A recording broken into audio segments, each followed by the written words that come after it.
తర్వాత ఒక ప్రముఖ దినపత్రికలో ఒక వారాంతం జరిగిన అన్ని పొలిటికల్ ఈవెంట్స్ గురించి ఒక సమీక్ష రాశారు ప్రముఖ ఎడిటర్ ఒక ఆయన.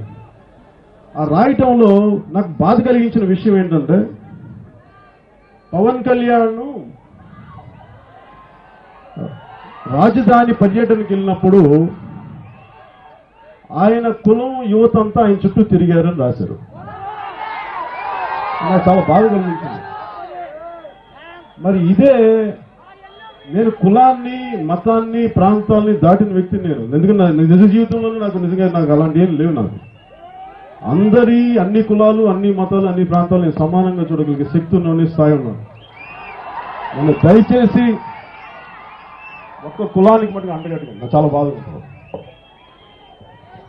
నా ఇద్దరు కూతురులో ఒక కూతురికి నేను చర్చిలో నామకరణం చేశాను, ఇంకో కూతురు హిందూ. నా ఇంకో కూతురు నాకు దయచేసి ఇలా అనేటప్పుడు నాకు కులాలు ఎన్ని అంటగట్టుగా చాలా అసహ్యం ఉంటుంది. రావెల కిషోర్ బాబు గారు అన్న మాటలు ఏంటంటే 3,500 ఎకరాల కోసం రాద్ధాంతం దేనికి? జస్ట్ ఆఫ్టర్ ఆల్ 3,500 ఎకరాలంటే ఆ రోజు మురళీమోహన్ గారికి కూడా కోల్పోయింది. ఆఫ్టర్ ఆల్ ఒక 10-15 ఎకరాలు వదిలేసి ఉండొచ్చు కదా. మరి ఆఫ్టర్ ఆల్ అనే పదం మాట్లాడకండి. ఎవరు బాధ్యతలో ఉన్న ఎవరైనా సరే ఆఫ్టర్ ఆల్ అనే పదాన్ని అంత తేలిగ్గా ఒక సెంటు ఒక ఎకరం భూమిలో ఇందాక 10 మంది బతుకుతున్నారని చెప్పి ఆయన చెప్తా ఉన్నారు. ఒక ఎకరం భూమిని 10 మంది పంచుకుంటే అంతమంది బతుకుతున్నారు. అన్ని కుటుంబాలు బతుకుతున్నాయి, అన్ని జీవితాలు ముడిపడి ఉన్నాయి ఒక్క ఎకరానికి.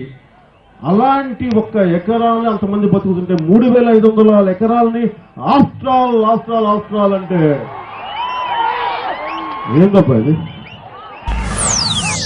ఆయన సలహాలు సూచనలు తీసుకుంటామని చెప్పారు. నేను సాధ్యమైనంత మేరకు ఎవరైనా కష్టాలు ఉంటే అడగకుండా సాయం చేయగలను, నాకు సాధ్యమైనంతలో. కానీ అడగందే నా కొడుకు కూడా సలహా ఇవ్వను. రాజధాని నిర్మాణం గురించి నా సలహాలు నా సంప్రదింపులు నన్ను ఎవరు అడగలేదు, స్వీకరించలేదు. అది నేను తప్పు కూడా అనుకోవట్లేదు, ఎందుకంటే నాకు అనుభవం లేదు. పరిపాలన అనుభవం లేదు. కానీ పరిపాలన అనుభవం ఉన్న చాలా మంది రాజకీయ నాయకులు ఉన్నారు. ఉదాహరణకి లోక్సత్తా మన జయప్రకాష్ నారాయణ గారు లాంటి వ్యక్తి ఉన్నారు. అలాంటి వ్యక్తులు చాలా మంది అనేక పార్టీలో ఉన్నారు. నిజంగా రిటైర్డ్ ప్రొఫెసర్స్ ఉన్నారు, రిటైర్డ్ ఇంజనీర్స్ ఉన్నారు. వీళ్ళందరినీ తీసుకొని ఒక కమిటీ, నేను తెలుగుదేశం పార్టీని ఏం కోరుకున్నానంటే, మీ సమస్యల్ని నేను ఉంటాను, నేను ఎక్కడికి పారిపోను. కానీ ముందు నేను తీర్మానించేది ఒకటి, ఫస్ట్ భూసేకరణ చేస్తే మటుకు నేను ఖచ్చితంగా ధర్నాకి దిగుతాను. భూసేకరణ చెయ్యడానికి వీలు లేదు.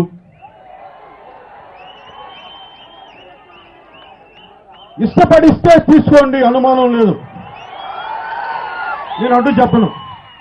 అలాగే ఇష్టం ఉన్న రైతుల్ని కాదనడానికి నేనెవరు? ఇప్పుడు అందరేంటి, నువ్వు రాజధానికి ఎందుకు వ్యతిరేకంగా వస్తావనంటే, నేను రాజధానికి వ్యతిరేకంగా ఎక్కడొచ్చాను తండ్రి? నేను రాజధానికి వ్యతిరేకంగా ఇచ్చిన వ్యక్తుల్ని మీరు ఇవ్వద్దు నేను మాట్లాడలా. ఇవ్వలేము అంటున్న వ్యక్తుల గురించి, వాళ్ళు ఇవ్వలేము అంటున్నప్పుడు మీరు వాళ్ళు ఒప్పించి తీసుకోండి తప్ప వాళ్ళ నుంచి లాక్కోవద్దు అని నేను చెప్తున్నాను.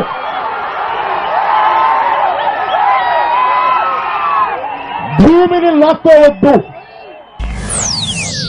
ఆ రోజున నేను ఒంగోలులో తెలుగుదేశం పార్టీ తరఫున ప్రచారం చేయడానికి వెళ్తే అక్కడ కర్ణం బలరాం గారు కూడా ఇదే మాట చెప్పారు.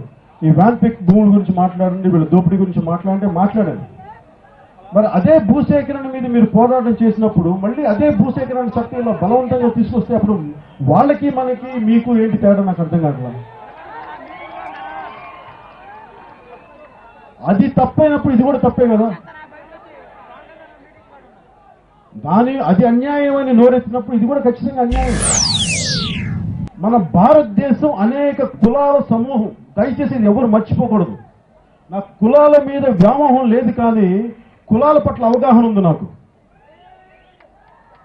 అంటే కొన్ని కులాలేమో అగ్రస్థాయిలో ఉంటాయి, కొన్ని కులాలేమో దిగు స్థాయిలో ఉంటాయి, ఇంకొన్ని కులాలు అట్టడుగు స్థాయిలో ఉంటాయి. ఇది మన కర్మో మన దేశ కర్మ ఏంటో నాకు తెలియదు, కానీ చాలా బాధాకరమైన విషయం.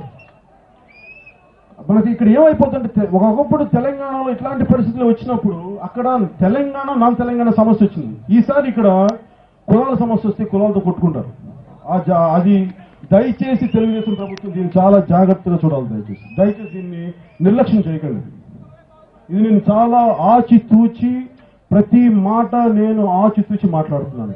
ఏ మాట నేను ఒక్క అక్షరం కూడా అజాగ్రత్తగా అయితే నేను మాట్లాడలేదు. దయచేసి మీరు అర్థం చేస్తున్నారు.